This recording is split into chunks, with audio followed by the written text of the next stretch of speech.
أعوذ بالله من الشيطان الرجيم بسم الله الرحمن الرحيم سبحانك لا علم لنا إلا ما علمتنا إنك أنت العليم الحكيم صدق الله العظيم.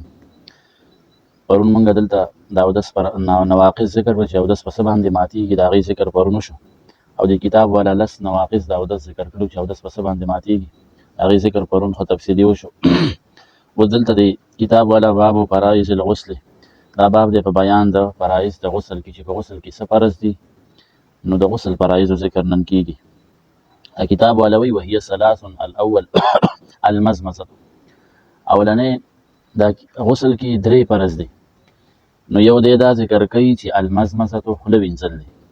نو ګورئ دا مسله زده کوي چې خوله وینځل فرض دي. د خولې وینځلو مقصد دا دی، علما فرمایي چې د خولې ته درې پیرې اوبه اچول فرض دي. پوه شئ، نو خولې ته درې پیرې اوبه اچول فرض دي، او دا مرۍ ترخه کول دي، دا غړغړې کول. زمونږ بعض اوقات انسان غسل کوي نو دا مرۍ ترخه کوي، دا مرۍ ترخه کول دا سنت دي. خولې ته اوبه اچول فرض دي، نو درې پیرې خولې ته اوبه اچول فرض دي. او اوس که انسان په روژه کې دی غسل وباسي لامبي، نو په روژه کې به دی غړغړې نه کوي. پوه شولې چې ماښام روژه ماتی وکړي نو بیا د وروسته غړغړې وکړي. پوه شولې په دې باندې. نو په غسل کې یو دا فرض دی چې درې پیرې خولې ته اوبه اچول دا فرض دی. نبی علیه السلام فرمایي حدیث کې راځي چې د هر ویښته د لاندې جنابت دی، د هر ویښته د لاندې جنابت پروت دی.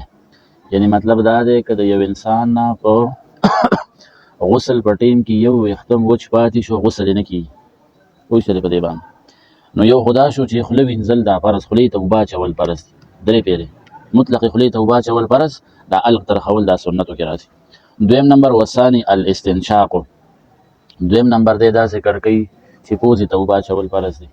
اوس دې پوزې ته درې پیرې اوبه اچول فرض دي، او دا پوزه ترخول دا سنت دي. دلته اوس مسله زده کوي. علما وایي کله ناکله دا انسان چې کله دی دې پوزې ته اوبه اچوي، نو که ستاسو خیالي دی د پوزې ته د اوبه راخي، نو چې اوبه راخي د پوزې دا کنیکشن دا د دماغ سره ټچ دی، نو په دې کې احتیاط کوئ. انسان پوزې ته اوبه راخي د غسل په وخت کې، نو دا دماغ د اوبه ډایرکټ ځي، د دې نه ګوره دماغي بیماري انسان ته لګي. پوه شولې په دې باندې. نو کوشش کوئ دا ډېرې چې ترخې شي دا اوبه دماغو ته ځي، نو کوشش کوئ په دې کې لږ احتیاط کوئ. نو درې پیرې پوزې ته اوبه اچول فرض، او دا پوزه ترخول دا سنت دی. پوه شولې بعض اوقات انسان که پاتې شي نو خیر دی کېږي که نه، سنت دی، خو ترخول سنت دی. نو په کار دی سړی پوزه ترخه کړي، خو ډېره مبالغه دی پکې نه کوي چې بیخي دماغو ته اوبه بوسي. پوه شولې په دې باندې. بعض اوقات دقسې کېږي، نو مبالغه پکې داسې ډېره مه کوئ ځکه دا دماغو ته وبسي بیا. نو درې پیرې پوزې ته اوبه اچول دا سنت شو، دا په غسل کې سنت دی. او وثالثو، دریم نمبر دی دا ذکر کوي چې دا ټول بدن وینځل دا فرض دی. یو پیره ټول بدن وینځل فرض، او درې پیرې دا بیا په سنتو کې راځي. اوس دا ټول بدن وینځل فرض دي، نو د غسل طریقه زده کوي، دا د غسل فرایض دي. یو موږ دا ذکر کو چې پوزې ته درې پیرې اوبه اچول دا فرض، خولې ته درې پیرې اوبه اچول، او په ټول بدن باندې یو پیره اوبه اچول دا فرض دي. نو د غسل طریقه دا ده چې انسان غسل وباسي، نو د غسل طریقه دا ده چې کوم ځای کې ګندګي لګېدلي دغه ګندګي د لومبۍ وینځي، په کپړه لګېدلي په بدن لګېدلي لومبۍ دغه ګندګي وینځي، بیا دې اوبه په خپل ځان باندې راچي، نو په ښي طرف باندې دې اوبه راواچي. پوه شولې په دې باندې. بیا دې په ګس طرف باندې راواچي. دا د غسل د وباسلو طریقه ده.